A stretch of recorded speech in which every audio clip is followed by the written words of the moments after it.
പരിശുദ്ധാത്മാവിനാൽ സത്യത്തിലേക്ക് നയിക്കപ്പെടുന്ന ഏവർക്കും യേശു മിശിഹായ്ക്ക് സ്തുതിയായിരിക്കട്ടെ.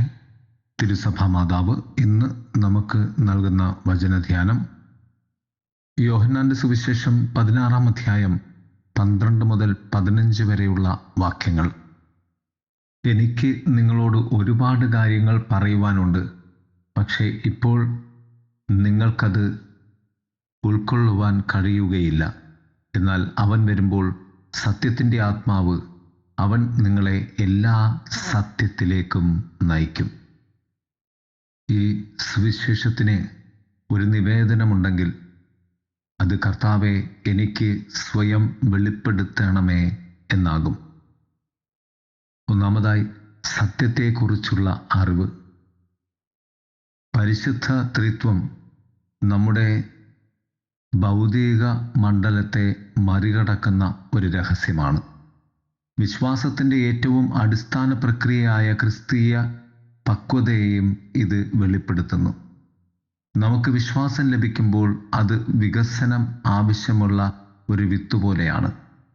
നിങ്ങൾക്ക് ഇപ്പോൾ അത് സഹിക്കാൻ അഥവാ ഉൾക്കൊള്ളുവാൻ കഴിയുകയില്ല.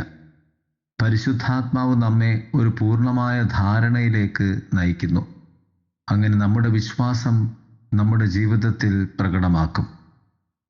ദൈവത്തെക്കുറിച്ചും നമ്മളെക്കുറിച്ചും നമ്മുടെ ജീവിതത്തെക്കുറിച്ചും മറ്റുള്ളവരെക്കുറിച്ചും, പ്രത്യേകിച്ച് അവയെ വളച്ചൊടിക്കാൻ ശ്രമിക്കുന്ന ഒരു ലോകത്ത് നാം കൂടുതൽ നന്നായി മനസ്സിലാക്കുന്നു. നാം വളരേണ്ടതും നമ്മുടെ വിശ്വാസത്തെ ആഴപ്പെടുത്തേണ്ടതും നമ്മുടെ ജീവിതത്തിൻ്റെ എല്ലാ മാനങ്ങളെയും ഉൾക്കൊള്ളാൻ വിശാലമാകേണ്ടതും ആവശ്യമാണെന്ന് നമുക്ക് ബോധ്യപ്പെടണം. നമ്മുടെ വിശ്വാസത്തെക്കുറിച്ച് പഠിക്കുന്നത് നിർത്തുക, അഥവാ നാം വിശ്വസിക്കുന്നത്. നമ്മുടെ വിശ്വാസത്തിൽ വളരുന്നത് നിർത്തുക, അഥവാ ഞങ്ങൾ വിശ്വസിക്കുന്നത്. നമ്മുടെ ജീവിതത്തെക്കുറിച്ചുള്ള പരിശുദ്ധാത്മാവിൻ്റെ പദ്ധതികളെ പരാജയപ്പെടുത്തുക എന്നതാണ് അതിൻ്റെ കാരണം.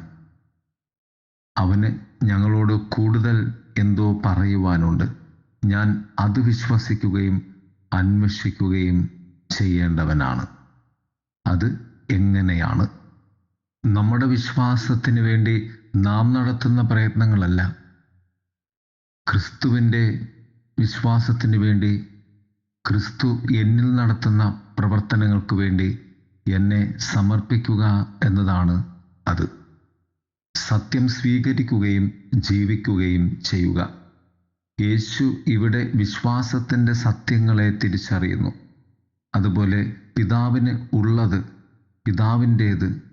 അതുകൊണ്ട് വിശ്വാസം വ്യക്തിപരമായി കൈവശപ്പെടുത്തേണ്ട ഒന്നാണ്. അത് നമ്മുടേതാക്കി മാറ്റണം. കേവലം വികാരമായോ ആത്മനിഷ്ഠമായ ബോധ്യത്തിലേക്കോ ചുരുക്കി വിശ്വാസം നമ്മുടേതാക്കപ്പെടുന്നില്ല. അത് എല്ലാവർക്കും ഒരുപോലെയാണ്. നമ്മൾ അതിനോട് പൊരുത്തപ്പെടണം. അത് നമ്മോട് തന്നെ ക്രമീകരിക്കരുത്. ഇത് വ്യക്തിഗതമാണ്, എന്നാൽ ഓരോന്നിനും വ്യത്യസ്തമല്ല. ഒരു കഫറ്റീരിയ മെനുവിലെ ചോയ്സുകൾ പോലെ.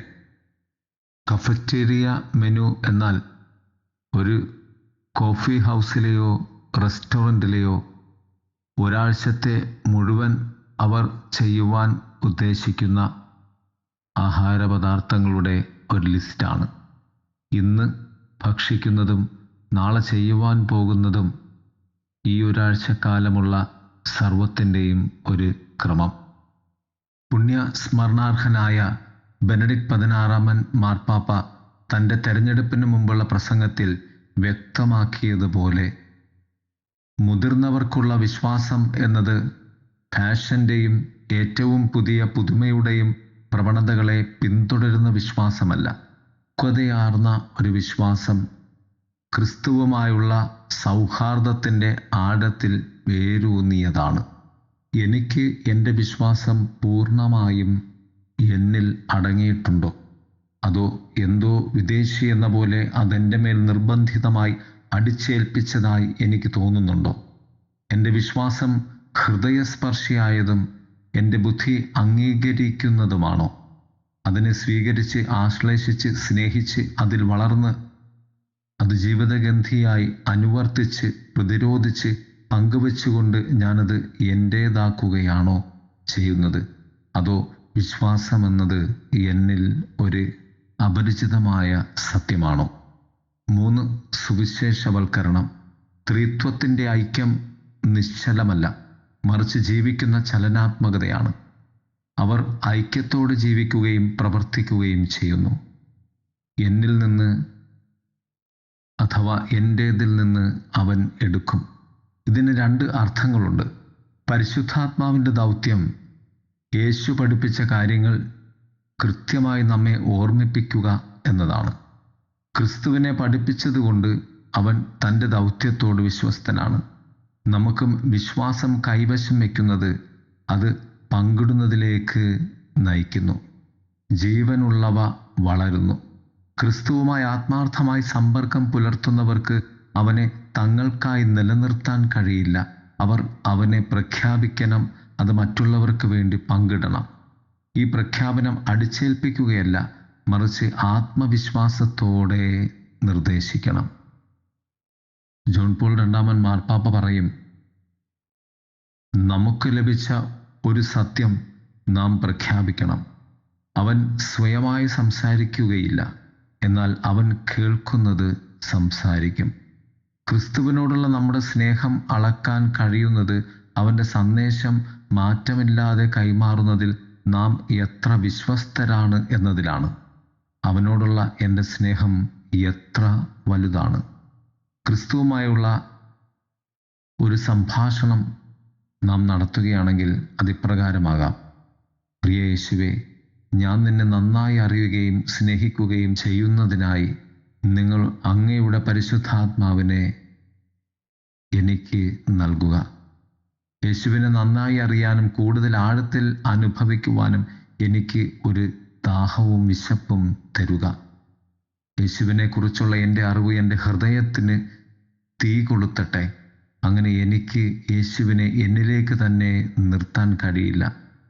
യേശുവിലൂടെ യേശുവിൻ്റെ സ്നേഹ സന്ദേശത്തെയും വിശ്വസ്തയോടെ പങ്കുവച്ച് കൊടുക്കുവാൻ എന്നെ സഹായിക്കൂ എന്ന്.